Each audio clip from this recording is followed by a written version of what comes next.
In a stunning escalation that has sent shockwaves through the international community, U.S. military forces, under the direct orders of President Donald J. Trump, have invaded the sovereign nation of Venezuela, overthrowing its government and capturing President Nicolas Maduro in a pre-dawn operation. The White House has justified the action as a necessary liberation mission to combat alleged drug trafficking, human rights abuses, and threats to regional stability, but critics worldwide are decrying it as a blatant violation of international law and a return to aggressive U.S. imperialism. According to reports from Caracas, American special forces, backed by airstrikes and naval support, stormed key government buildings, including the Miraflores Palace, early this morning. Maduro, who has led Venezuela since 2013, was apprehended without resistance and is reportedly being transported to a U.S. military facility for interrogation. Interim U.S. administrators have already begun dissolving Venezuelan institutions, appointing a provisional government aligned with Washington interests, and securing control over the country's vast oil reserves, the largest in the world.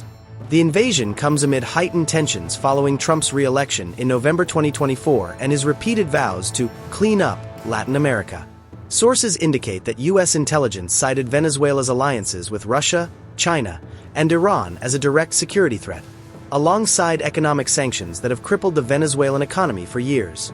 Venezuelan officials, in their last communications before communications blackouts, condemned the assault as Yankee aggression and called for global resistance. World leaders are reacting swiftly. Russian President Vladimir Putin has warned of severe consequences, while Chinese officials have labeled the move a hegemonic overreach. In Africa, the Alliance of Sahel States, AES, has mobilized diplomatic channels, with Burkina Faso's President Ibrahim Traore set to deliver an urgent address condemning the invasion. Traoré, a vocal critic of Western interventionism, is expected to rally the global South against what he terms a slap to sovereignty and democracy. As protests erupt in cities from Mexico City to Moscow, the United Nations Security Council has called an emergency session. Analysts fear this could ignite broader conflicts, potentially drawing in major powers and escalating into a global crisis. Stay tuned for President Traoré's full speech, live from Ouagadougou.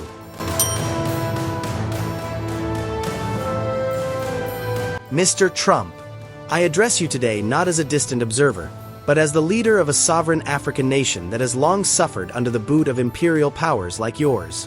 You, in your arrogance, have crossed a line that no nation should ever dare to tread.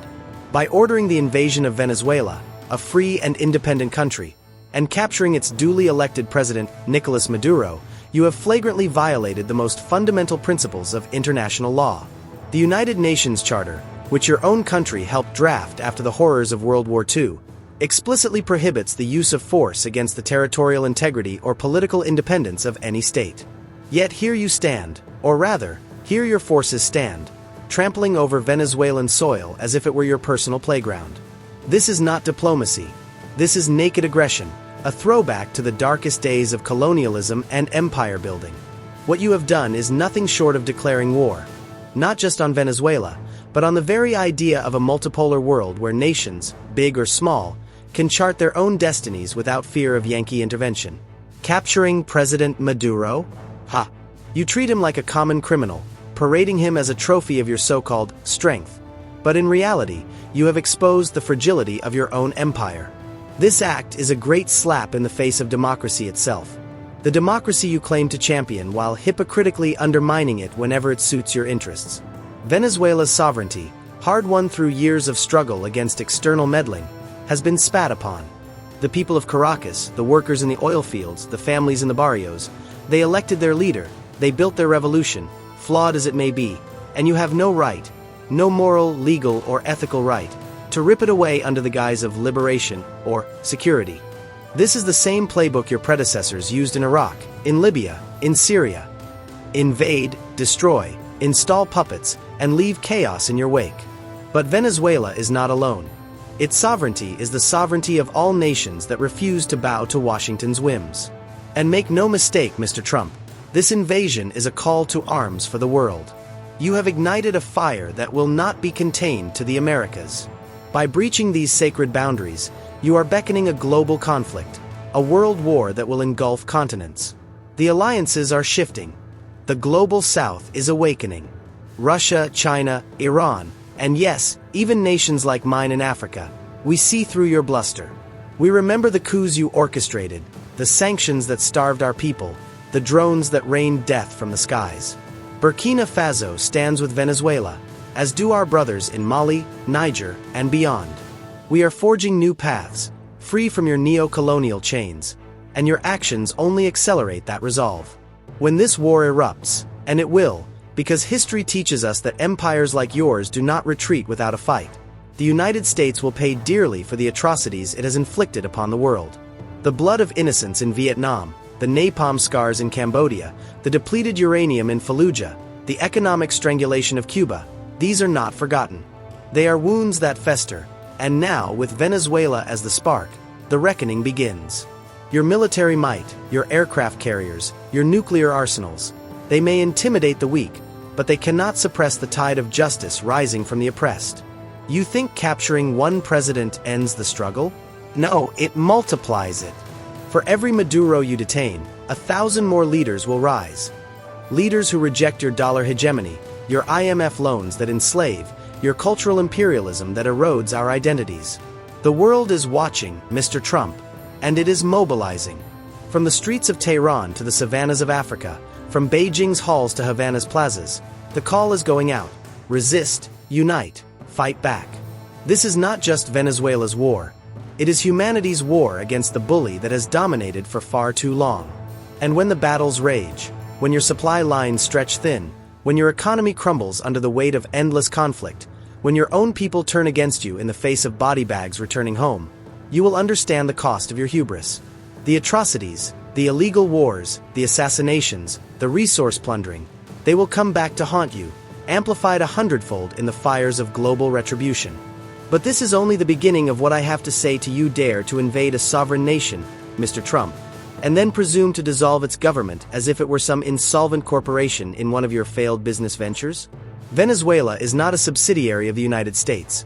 It is a republic with its own constitution, its own institutions, its own people who have fought tooth and nail to maintain their independence since the days of Simón Bolívar. Yet your forces march in, topple the legitimate leadership, and install your own puppets to run the show. Puppets who will no doubt sign over the oil fields to ExxonMobil, the mines to your cronies, and the future to Wall Street. This is not governance.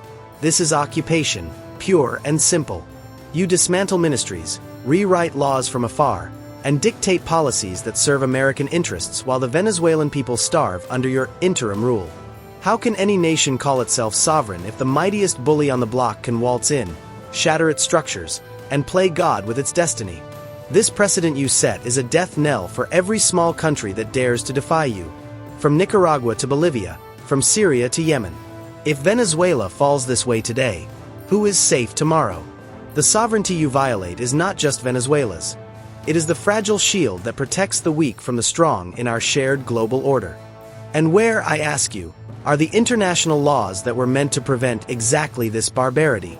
What happened to the sanctity of the UN Charter's Article 2.4, which forbids the threat or use of force against another state's integrity? Your country ratified it, preached it from podiums in New York, and wielded it as a weapon against others when it suited you. But now it's discarded like yesterday's newspaper.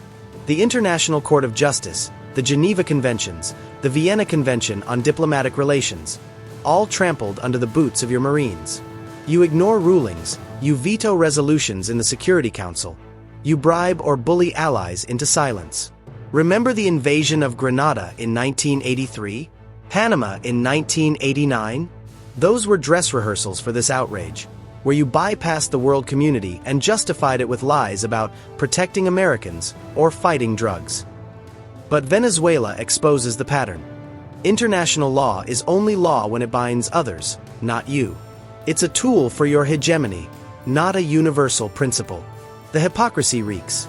Your State Department lectures us on human rights while your CIA orchestrates regime changes that leave mass graves in their wake. What happened to the post-World War II promise of a rules-based order? It evaporated the moment it inconvenienced your pursuit of power, resources, and dominance.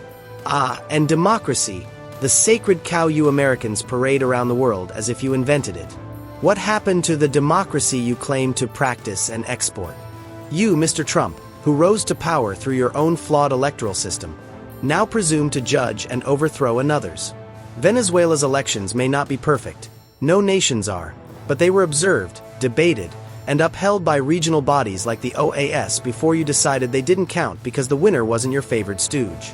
You cry fraud from afar while your own courts grapple with gerrymandering, voter suppression, and dark money that turns your democracy into an oligarchy.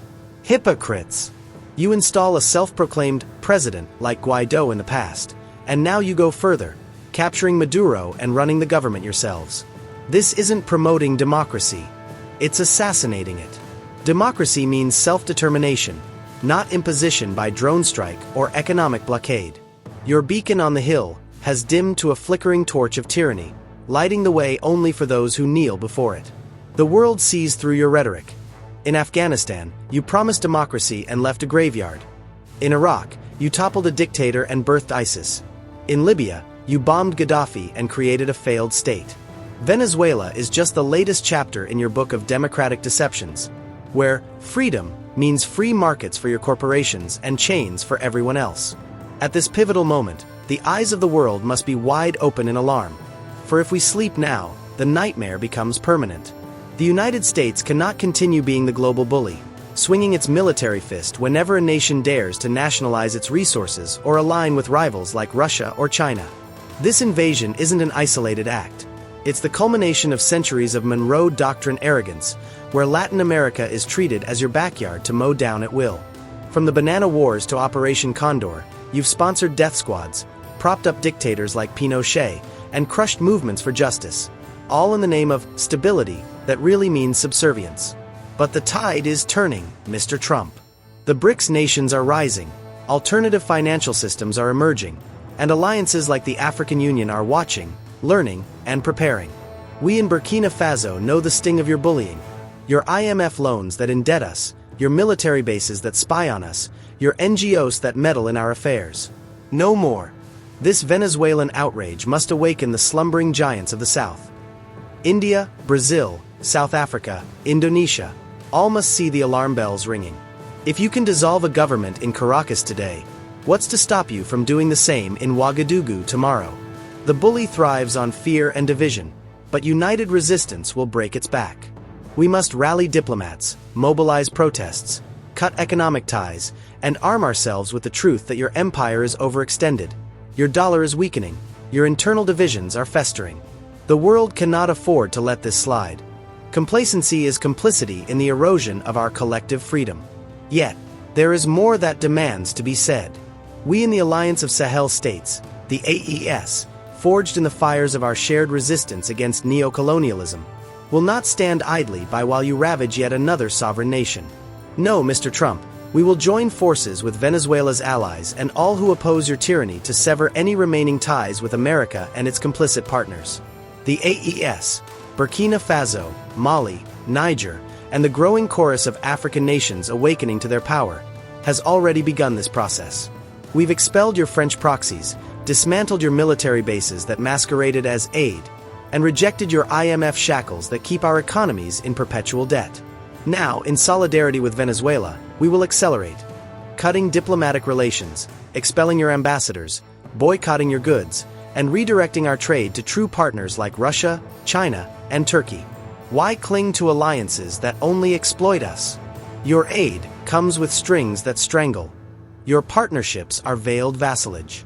The AES is building a new Africa, self-reliant and united, and your invasion of Venezuela only cements our resolve to end every vestige of American influence. No more USAID programs that spy on our leaders, no more cultural exports that erode our values, no more military cooperation that trains our soldiers to serve your interests. We will rally the African Union, the Global South Forums, and even reach out to Latin American blocs like ALBA to form an unbreakable front. This isn't isolation, it's liberation from a toxic embrace that has bled us dry for decades. You only invade a country when your own narrow interests are at stake, don't you, Mr. Trump? And what do you call it then? Humanitarian intervention. Spreading democracy. Preemptive defense. Spare us the euphemisms. They're as transparent as your motives. History is littered with your selective invasions, Iraq for its oil and to settle old scores, Afghanistan to chase phantoms while eyeing pipelines, Libya to topple a leader who dared to propose an African gold dinar that threatened your dollar's dominance. Now Venezuela, rich in the world's largest oil reserves, home to vast minerals like gold, coltan, and bauxite, suddenly becomes a threat the moment it aligns with your rivals and nationalizes its wealth away from your corporations. You call it restoring order, but we call it what it is: imperial plunder dressed in stars and stripes. When Cuba thrives despite your blockades, you tighten the noose. When Iran defies your sanctions, you saber-rattle. When any nation prioritizes its people over your profits, your bombers take flight. But when your allies like Saudi Arabia behead dissidents or Israel occupies Palestinian lands, you look the other way, because their interests align with yours. This double standard isn't policy, it's pathology. You invade not for justice, but for jackpot, securing resources to fuel your economy, propping up your petrodollar, and ensuring your multinationals like Chevron and Halliburton get the lion's share. Venezuela's PDVSA oil company, once a symbol of Bolivarian independence, now risks becoming another Exxon fiefdom under your occupation. You call it energy security, but it's theft on a continental scale, robbing future generations of Venezuelans while your stock markets soar. You're power drunk, Mr. Trump, intoxicated by the illusion of unipolar dominance, staggering through the world like a giant blind to its own decline. All you want is their oil, to seize control of every resource that could challenge your grip. Venezuela's Orinoco Belt, teeming with heavy crude, isn't just fuel. It's leverage in a world shifting to multipolarity. You salivate over it, just as you did over Arctic reserves or Middle Eastern fields, because without controlling the taps, your economy sputters. But it's more than oil.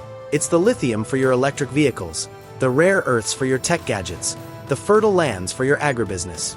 Under the guise of stabilization, your administrators will privatize everything.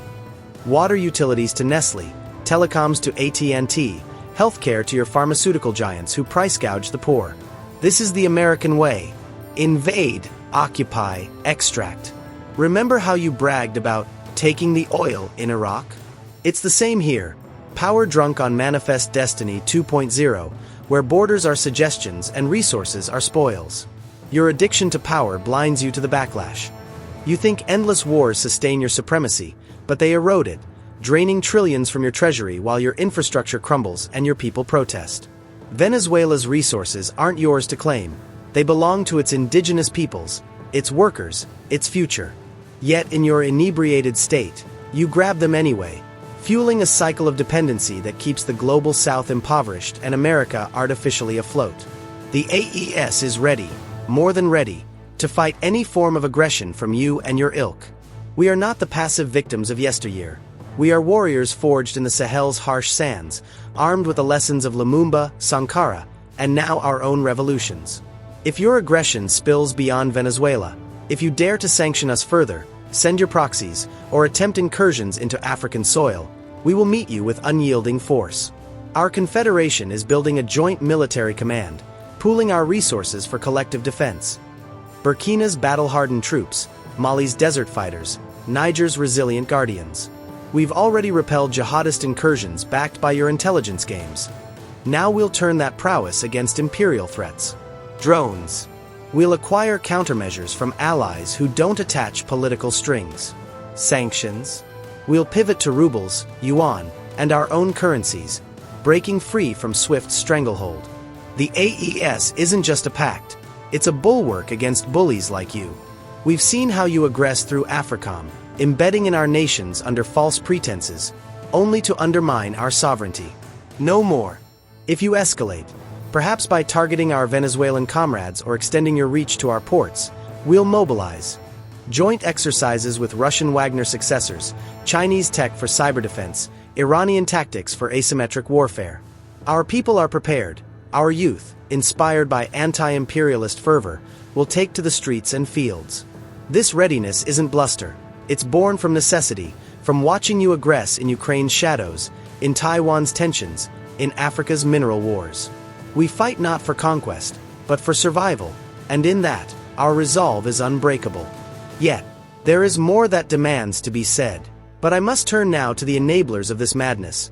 the presidents of nations around the world who are not doing well, who embezzle their country's fortunes and thereby invite the predatory gaze of the United States into their sacred soil.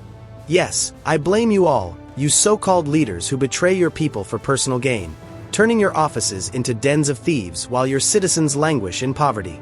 You are the weak links in our global chain of sovereignty, the ones who open the gates to invaders like Trump because your corruption creates the chaos that America exploits as an excuse for intervention. Look at yourselves, siphoning off billions from national treasuries, stashing them in Swiss banks or Miami condos, while roads crumble, hospitals empty, and schools decay.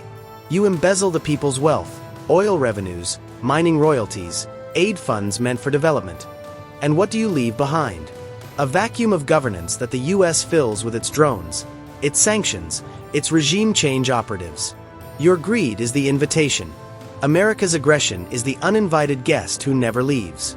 In Africa, in Latin America, in Asia, wherever corrupt elites rule, the Yankee Eagle circles, waiting to pounce under the banner of anti-corruption or human rights, all while ignoring their own scandals at home.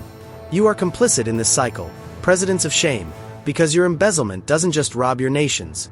It erodes the moral high ground we need to resist imperial overreach. When you steal from the public purse, you steal our collective dignity, making it easier for powers like the US to paint us as failed states in need of their salvation. How many coups have been justified by your corruption? How many invasions masked as rescues from leaders like you? I blame you for every foreign boot on our soil, for every puppet installed in your place, for every resource contract signed away in secret deals that benefit only the elite and their American backers. And let me speak directly to presidents like Tinubu of Nigeria, whose corruption stains the continent like an oil spill from the delta's polluted waters. Tinubu, you who ascended to power amid whispers of electoral fraud and now preside over a regime riddled with cronyism, nepotism, and outright theft. Your days in that seat are numbered.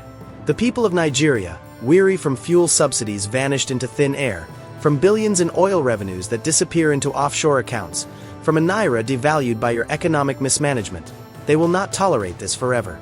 You embezzle the nation's fortune while Lagos floods and Abuja's elites feast.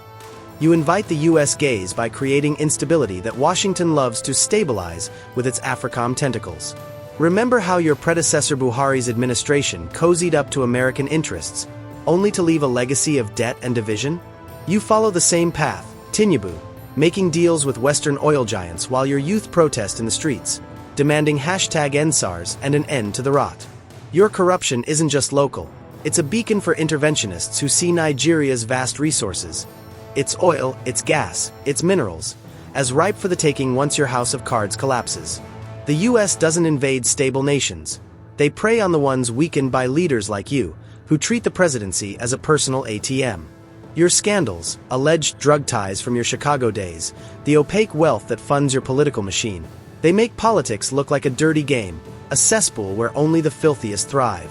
But politics should be the noble art of serving the people, not plundering them. You and your ilk across the globe, from the embezzlers in Brazil's corridors to the kleptocrats in the Philippines, discredit the very idea of self-governance, handing ammunition to empires that claim we can't rule ourselves. I blame you for making our struggles harder, for turning potential allies into skeptics, for perpetuating the stereotype that the global South is inherently corrupt, thus justifying endless meddling. Your days are numbered because the people are awakening. Revolutions brew in the shadows of your palaces, and when they erupt, no American bailout will save you. We cannot have people like you continuing to make politics look like a dirty game, a game where the rules are rigged for the rich, where elections are bought, and where the spoils go to foreign masters. This must end, for the sake of our children's future, for the integrity of our nations, for the true multipolar world we deserve. Rise up, peoples of the world. Reject these betrayers within and the bullies without. Stand with Burkina Faso, with the AES, with Venezuela, united, we will prevail.